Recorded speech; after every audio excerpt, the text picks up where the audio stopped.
बताऊं, ध्यान देना।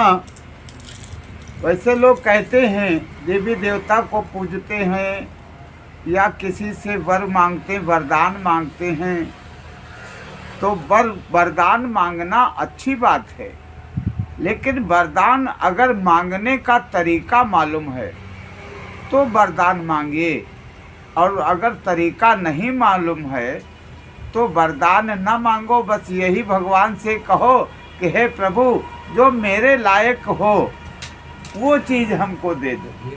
जी महाराज, जी महाराज। और वैसे अब तरीका नहीं जानते हो, ऊट पटांग मांग लिए तो वो उचित नहीं होता है, इसलिए कहा गया है रामचरितमानस में।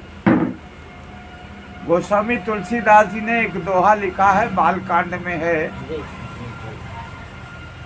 और वो दोहा प्यारा सुंदर दोहा है।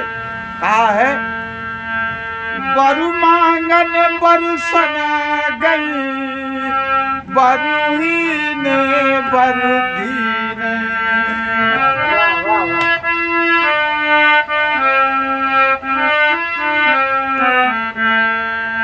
बरु मांगन बरसन गई, बरु ही ने बरु दीने।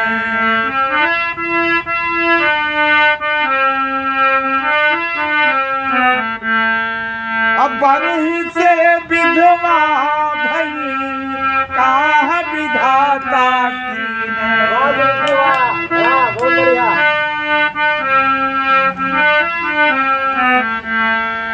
बरही से विधवा भई, काह विधाता कीने।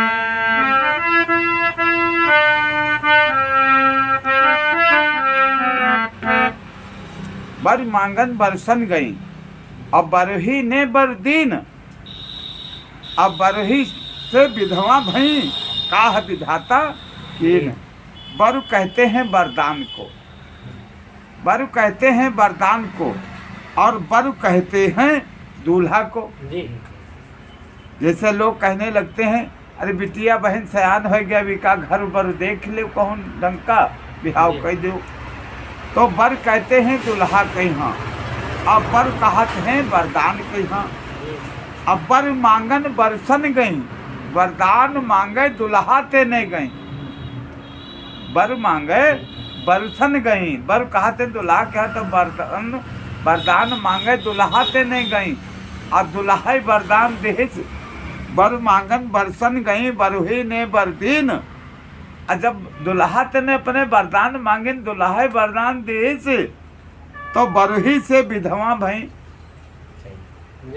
जब बरही से विधवा भई, जब वरदान दे दे तब वो मर गए, वो वरदान दे के अब भी विधवा हो गई। तो अगर सोच समझ करके वरदान मांगा होता तो ज्यादा अच्छा बेहतर होता।